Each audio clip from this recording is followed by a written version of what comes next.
बागेश्वर वाले बाबा धीरेन्द्र शास्त्री एक नया एक्सपेरिमेंट कर रहे हैं। इस एक्सपेरिमेंट का नाम है हिंदू गांव। बाबा इसमें कट्टर हिंदुओं को बसाएंगे। इसमें कितने हिंदुओं को जगह मिलेगी, ऐसे कितने गांव बनेंगे।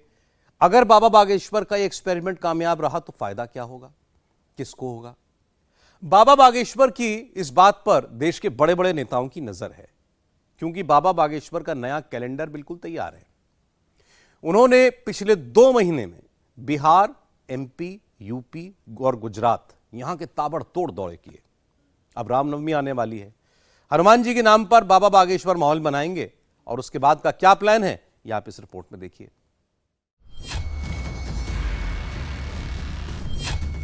रामनवमी से पहले बाबा बागेश्वर ने हिंदू गांव की नींव क्यों रखी?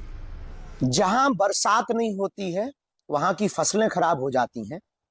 जहां सनातन के संस्कार नहीं होते हैं वहां की नस्लें खराब हो जाती। जय श्री राम, जय बागेश्वर धाम की। रामनवमी से पहले बाबा बागेश्वर का हिंदुओं के लिए मैसेज क्या है? हिंदू राष्ट्र के सपनों के लिए घर घर से कट्टर हिंदुओं को बाहर लाना है। रामनवमी से पहले योगी बाबा ने हिंदुओं को किस संकल्प की याद दिलाई?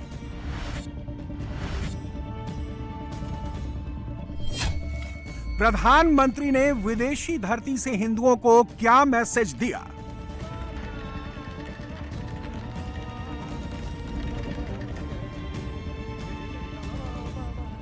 रामनवमी से पहले ये 4 तस्वीरें 100 करोड़ हिंदुओं को गर्व से भर देंगी, हिंदू फोर्स को रिचार्ज कर देंगी, हिंदुओं को पूरे देश में एकजुट कर देंगी। बीते 24 घंटे में यही संदेश विदेशी धरती से प्रधानमंत्री ने दिया, यूपी से योगी आदित्यनाथ ने दिया और बुंदेलखंड से हिंदू राष्ट्र के पोस्टर बॉय धीरेन्द्र शास्त्री ने दिया। महाकुंभ के बाद रामनवमी का पर्व हिंदू फोर्स को रिचार्ज करने का सबसे बड़ा मौका है। बाबा बागेश्वर जब हिंदू राष्ट्र के मिशन को पूरा करने की बात करते थे तो विरोधी उनका मजाक उड़ाते थे। सीताराम, भारत हिंदू राष्ट्र की। सीताराम, भारत हिंदू राष्ट्र की। बाबा बागेश्वर ने रामनवमी से पहले हिंदू गांव की नींव रखकर विरोधियों की बोलती बंद कर दी है। आधार शक्ति नमः, पृथ्वी नमः, भूमि नमः, वसुंधराय नमः, प्रार्थना 100 करोड़ हिंदुओं को इसका ब्लूप्रिंट भी बता दिया है कि कैसे हिंदू राष्ट्र बनेगा। जय श्री राम, जय श्री राम। बाबा पहले हिंदू गांव बनाएंगे, फिर हिंदू जिला बनाएंगे, फिर हिंदू राज्य आकार लेगा, फिर हिंदू राष्ट्र का सपना साकार होगा। भारत को हिंदू राष्ट्र बनाना है तो पहले हमें हिंदू राज्य बनाने होंगे। हिंदू राज्य बनाने के पहले हिंदू जिले बनाने होंगे।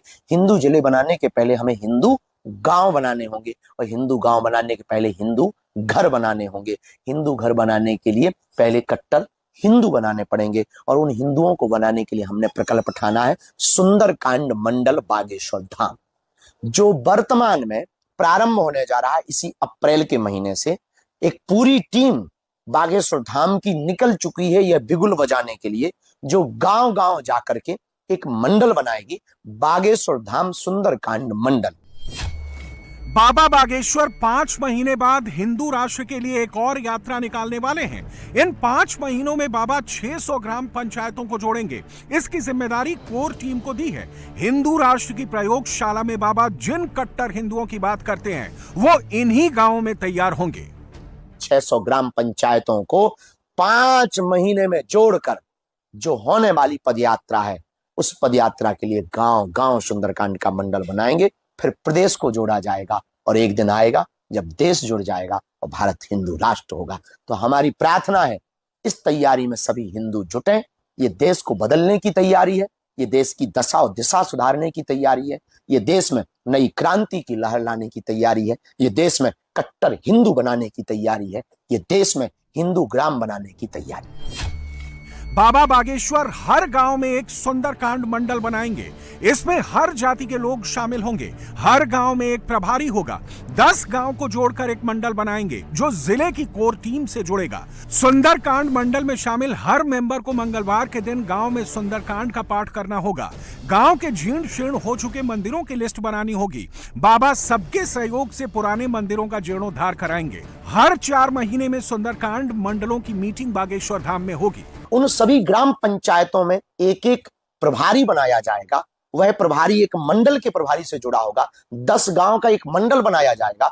वह मंडल जिला के अध्यक्ष से जुड़ा होगा। जिले का एक अध्यक्ष होगा और वह सभी फिर प्रभारी अपने सदस्यों को लेकर हर 3 से 4 महीने में बागेश्वर धाम आकर हम उनसे संवाद करेंगे, नए विचार रखेंगे, उनके विचारों को सुनेंगे, जरूरत क्षेत्रों में कथाओं के लिए वहां पर प्रोत्साहित करेंगे व सनातनीय कट्टर हिंदुओं को वहां पहुंचाएंगे व जीर्ण शीर्ण मंदिरों के लिए लोगों को जागरूक करेंगे और हिंदू राष्ट्र बनाने के लिए उन सब मंडलों के साथ, गांव के उस सुंदरकांड के मंडल के साथ पदयात्रा करके आंदोलन नहीं, आंदोलित खड़ा करेंगे। जैसे जैसे हिंदू जुड़ता जाएगा, हिंदुओं की ताकत बढ़ती जाएगी। हिंदू एकता को मजबूत करने के लिए बाबा बागेश्वर पूरब, पश्चिम, उत्तर, दक्षिण सब दिशाओं में जा रहे हैं। पहले बिहार गए, फिर मध्य प्रदेश लौटे, फिर यूपी आए। 5 से 11 अप्रैल तक महाराष्ट्र में कथा सुनाएंगे। महाराष्ट्र से पहले बाबा बागेश्वर हिंदुत्व की सबसे बड़ी प्रयोगशाला गुजरात पहुंच गए हैं। जामनगर में वो अनंत अंबानी की पदयात्रा में शामिल हुए। अनंत अंबानी जामनगर से द्वारकाधीश तक 150 किलोमीटर की पदयात्रा कर रहे हैं जो 10 अप्रैल तक चलेगी। अनंत अंबानी की पदयात्रा में बाबा बागेश्वर के साथ हजारों सनातनी भी पैदल चल रहे हैं। इस दौरान दोनों ने हनुमान चालीसा भी गाई और रामायण पाठ भी किया।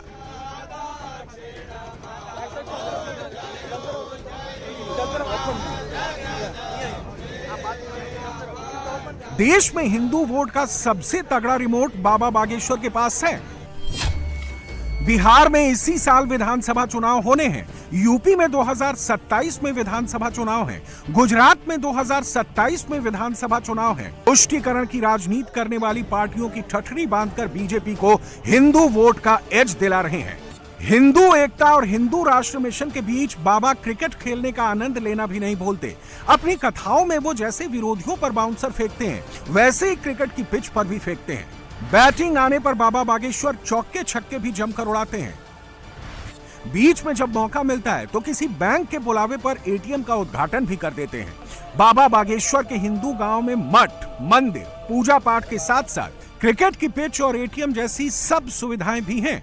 बाबा अपने पहले हिंदू गांव में 1000 घर बना रहे हैं। जो सेवादार हैं, जिनकी इच्छा है, जिनको हिंदू ग्राम में रहने का संकल्प है, जिन्हें बालाजी के चरणों में अपने जीवन बिताने का भाव है, उन लोगों के लिए यह भूमि पूर्ववत रूप से रजिस्ट्रेशन करवाने पर आवंटित की जाएगी और उनके केवल मात्र इस बात का सहयोग लिया जाएगा कि आप निर्माण कार्य के लिए जो समिति तय की गई है उस समिति को मटेरियल का, सामग्री का आप जो है व्यवस्था करवा दें तो पूर्णतया एक जैसे मकान, 1000 मकान इस भूमि पर बनाए जाएंगे। हाँ, ये क्रय विक्रय हेतु नहीं है, इसीलिए जब तक आपका जीवन रहेगा तब तक वो भवन आपका ही रहेगा बागेश्वर धाम के पास में।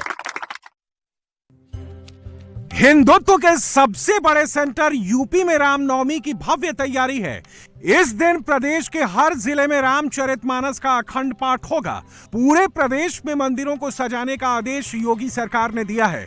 अयोध्या के राम मंदिर में दोपहर 12 बजे प्रभु राम का सूर्य तिलक होगा। भक्तों को प्रभु राम के दर्शन आराम से मिले, इसके लिए टाइमिंग भी बढ़ाई गई है। रात 11 बजे तक राम मंदिर खुला रहेगा। ये वही यूपी है जहां रामनवमी पर कभी कर्फ्यू लगता था।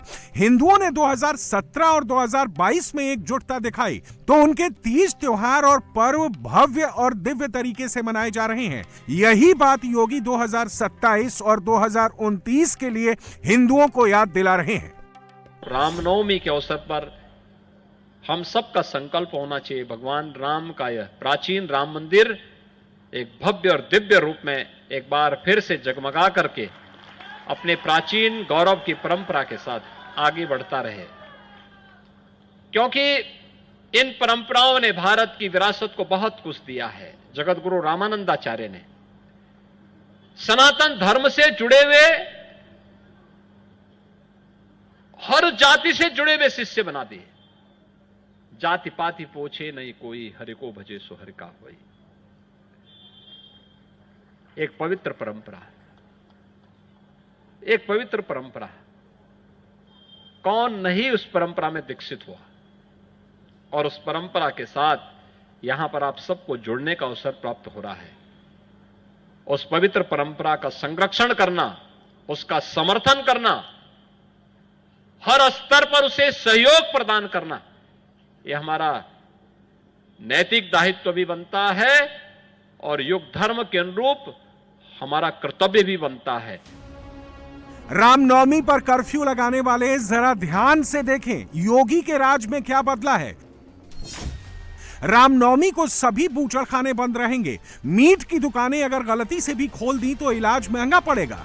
यूपी में मठ मंदिरों से 500 मीटर की दूरी तक मीट बेचने पर पाबंदी लगा दी गई है। महाकुंभ के बाद रामनवमी हिंदू फोर्स की पावर दिखाने का सबसे बड़ा मौका है। विरोधी कोई हरकत न करें, इसके लिए योगी सरकार ने सुरक्षा के कड़े इंतजाम किए हैं। जब पूरा देश एक स्वर में अपने नेतृत्व के साथ खड़ा होकर के बोलता है, तब 500 वर्षों की दास्ता की बेड़ियां टूटती हैं और अयोध्या में राम जन्मभूमि फिर से भव्य स्वरूप लेता हुआ दिखाई देता है। जब पूरा देश अपनी विरासत पर गौरव की अनुभूति करता है, तब महाकुंभ में 66 करोड़ से अधिक देश और दुनिया का श्रद्धालु आकर के भारत के सनातन की सामर्थ्य को दुनिया के सामने प्रस्तुत करने में सफल हो जाता है।